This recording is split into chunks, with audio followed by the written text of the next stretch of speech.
Hi, everybody. I'm Candid Stanisci, and of course, this is Leaf Talk. Welcome to the Spanglish World Network on Zingo TV channel 250. Please remember to download the Zingo TV app to the respective app stores for iOS and Android devices. While you download, make sure you rate and leave a comment. Both apps are absolutely free.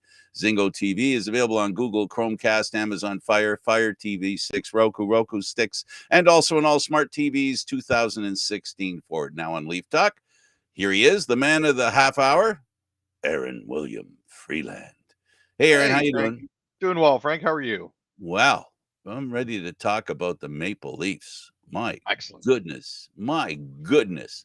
So the Leafs lost their first game to those darn Montreal Canadiens. And then they proceeded to win after that. So they won since.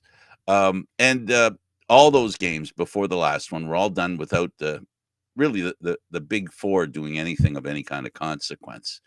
That all changed in the last game. Matthews had a goal and assist, and the Leafs beat the LA Kings last year, a team that was very defensive savvy. They didn't look it in this game. 6-2, they lose to the Leafs.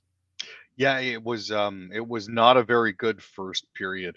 When you have Bobby McMahon score at 6:54 of the first, followed by Austin Matthews at 8:49 for his first of the season, and then Bobby McMahon to round it out again at 17:12 of the first period to make it 3-0 coming out of the first. That speaks to me of a combination of things.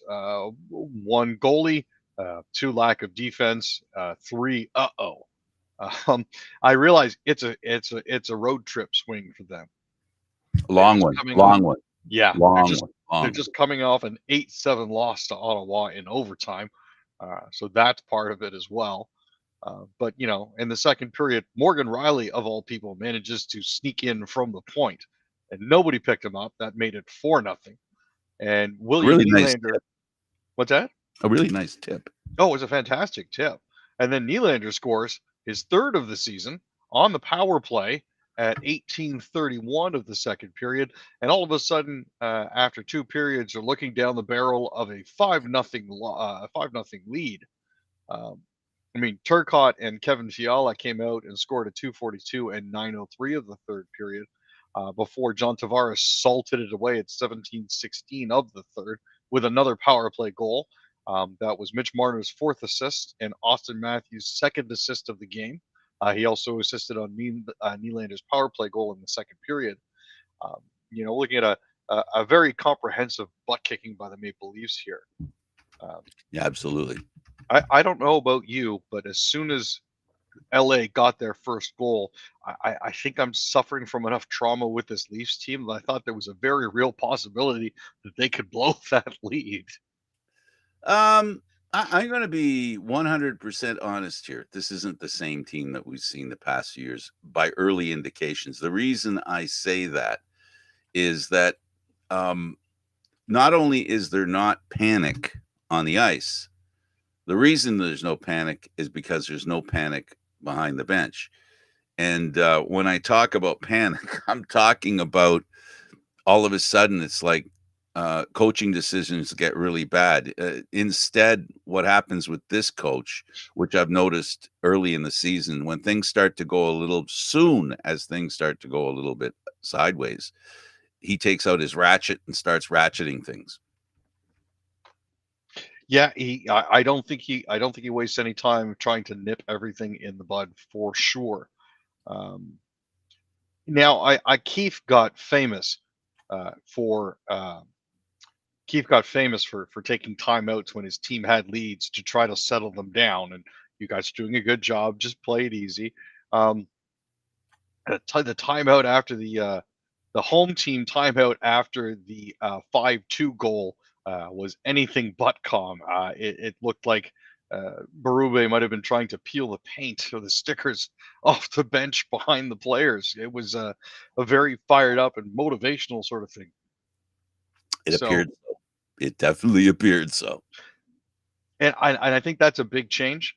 You're not seeing a hand holding and Ah, that sort of thing here.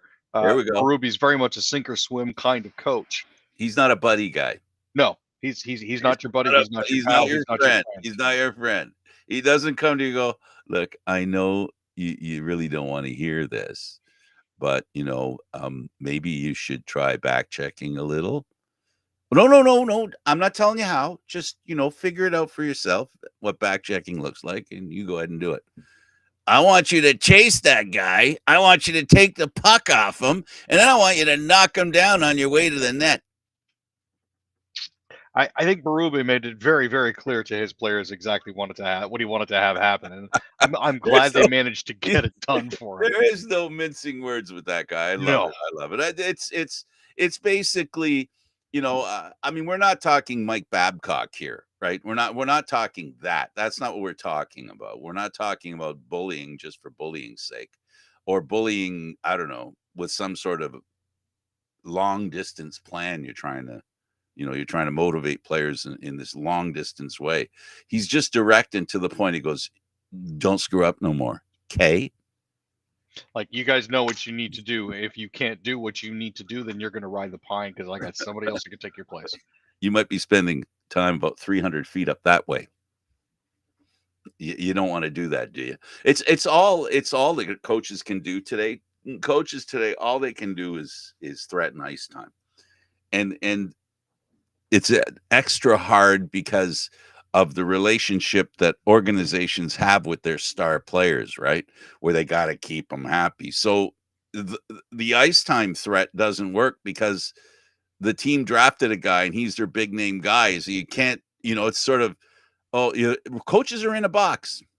That's it. They're just in a box, and how they operate within that little box, it's hard. It's being a coach today is like trying to be a puck carrier in a closet. What we see that Marner can do, and players like him that can stick handle in a crowd. That's what coaches have to do today. The overt stuff doesn't work anymore. It doesn't work anymore.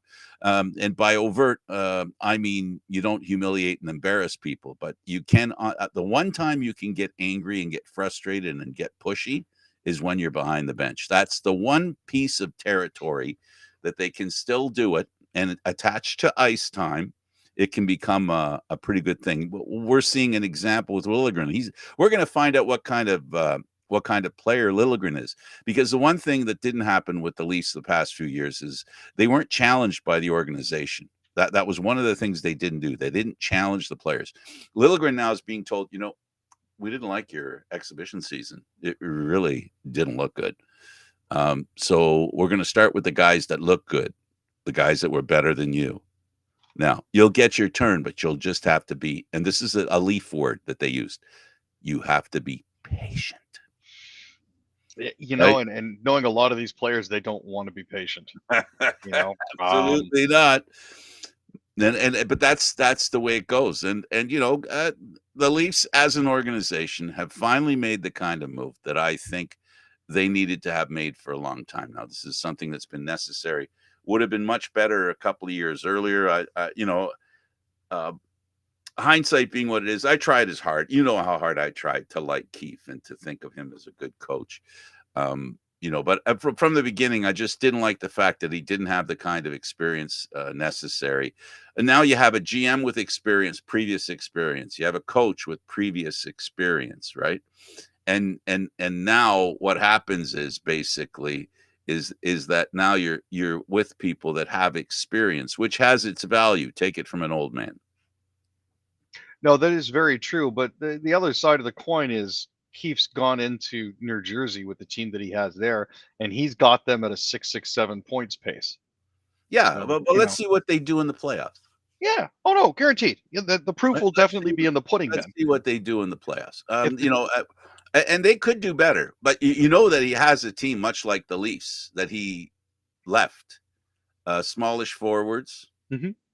He has the same kind of team that he should feel very comfortable with the team that he has, size wise, that kind of thing. His way of doing things and his solutions to things with a lack of size is going to work for him in New Jersey. And all the best of luck to him. He is a really good coach, and he will get better. But I still feel that the Leaf organization owed their fans experience this business with this new GM and then this new coach at a time when they had really a great opportunity with the kind of players they had. They've had so many really good players come through their lineup. They're everywhere. A lot of them are everywhere right now. They that is definitely true. The first week of the season has been rather interesting. I like a lot of people were flapping their hands over losing 1-0 to Montreal after having a record number of shots in that game and helping their goalie set a record. I'm like, from what I saw during the preseason, and I saw 2 games this preseason, which is a rarity, they're not the same team. They're a very different team. But also, the Leafs have been very successful over the years, and each of those successful years started with a bad game against Montreal. This is very true. Right? This is something they continually have done. They've played badly against Montreal early, and then Montreal resides in the location they more or less will end up in that people predict they'll be in. They'll be in tough for a playoff spot. The Leafs, if the coaching continues to be this good and the players continue to execute the plan as well as they've executed it, this is a team that doesn't rely on its stars because of the system. We've seen that early in the season. We'll see if that carries through. That's going to be an important factor, how well the team plays without its stars. And I think the most important thing to say is talking about Tanev. Tell us about Tanev and how he quietly has been the anchor on that defense. Well, the hope was in picking him up that the Leafs would find a piece that would be at least usable, at most serviceable.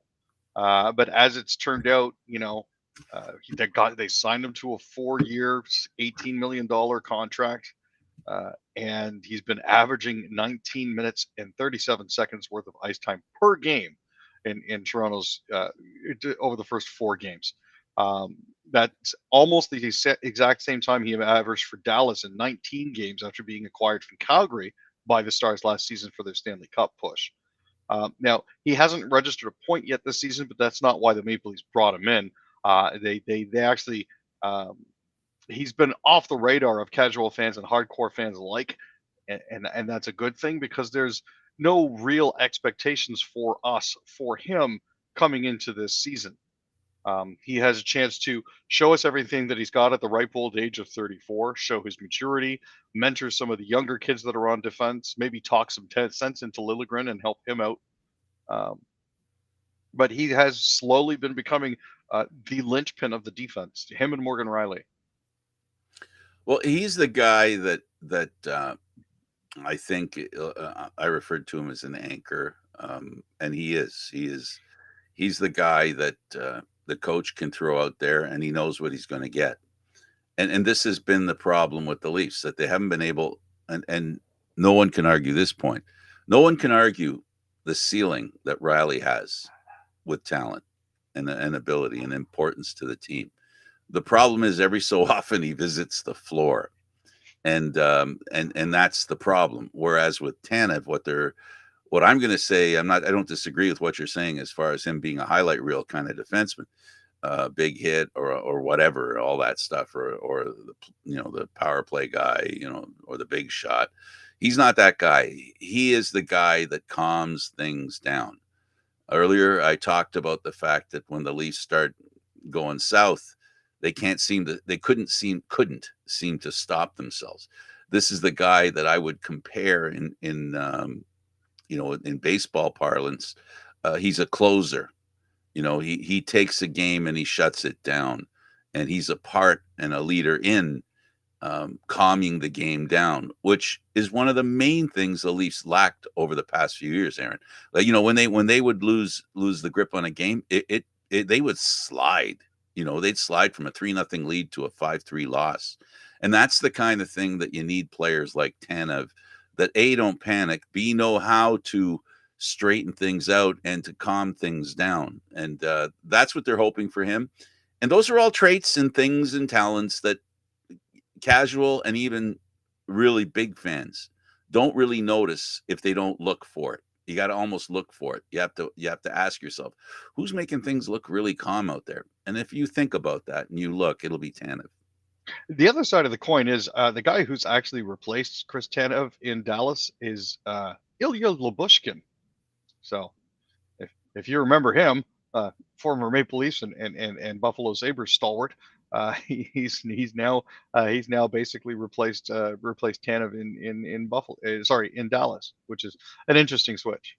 Yeah, and it doesn't mean that they have to switch exactly the same, but No, the point is, it's the balance they create in the team of defense. That's a coach needs a menu that he can pick off depending on what he feels like. for And sure. Tanev does what he does it well, and that's something a coach can count on. And no nonsense defenseman coached by a no nonsense coach.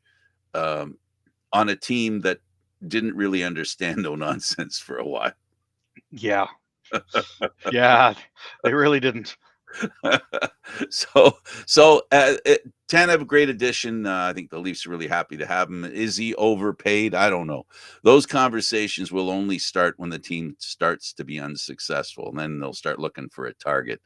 And I suppose they'll start with him and Riley because they're the two highest paid defensemen on the team. Yeah, it's usually how it works for Right. naysayers and doubters. So for now, enjoy, Leaf fans. Enjoy the success that the Leafs have had. Enjoy the fact that Matthews is finally on the score sheet. The last time he didn't score until his third or fourth game, he had 60 goals in the season. So Yeah. how he's trending, it could change drastically. He's always been a bunch scorer, right? He's scoring a bunch all the time. Yeah, for sure. All right, let's go over to our first intermission and we'll talk about Canada, and let's talk about Singh. He says he doesn't understand why Polyev won't get top security clearance. I'm puzzled by this. I mean, this should be one of those things that is an automatic as soon as you take political power or any sort of position. Getting a top security clearance so you can be briefed on the important things is very important. It's important for our leaders to be knowledgeable. He Poilievre keeps bleating about how and bleeding by bleeding I mean BLEATING, like an outraged sheep. He keeps bleating about the fact that Justin Trudeau isn't releasing the names of the individuals in the foreign interference inquiry. If he had the clearance, he would already know. This is something that seems elementary to me. If I have the top security clearance and I'm asking for the prime minister to release information that's top secret, I don't need the prime minister to release the information. I can find my own targets within the Liberal Party if I've got that. It's not very smart political maneuvering on Poilievre's part, and it makes him look weak and it makes him look stupid. But it also makes, from the other angle, it makes it look like the Liberal Party's trying to keep stuff away from him, because this has to do with some of these suggested scurrilous people are actually conservatives. So that's why he wants to know. But we learned in the previous show that he isn't seeking clearance, No. which is the first step in. Once you're cleared, you can look at stuff. I don't understand why he's not at least entering into a conversation about clearance. Why isn't that as I would understand that the first thing he says is, well, you guys are making clearance a little difficult. Make it easier. Here's why I think it's difficult. Nobody makes security clearance difficult but the member themselves. That's really as the long and the short of it. Well, we've learned from politics that sometimes politicians, and this is both sides, not just one side, sometimes politicians don't go for the solution because the problem is a better thing for them. Hmm. And that sometimes. Like fixing the border, it's a lot easier to run on it if you don't fix the problem. Well, if fixing it means that the other side gets credit and you don't, I mean that's an easy C if you're not if you're not cemented or siloed into a one side of that debate. Yeah. So, if you're looking for a problem to talk about, there's lots. If you're looking for solutions, there's lots of those too.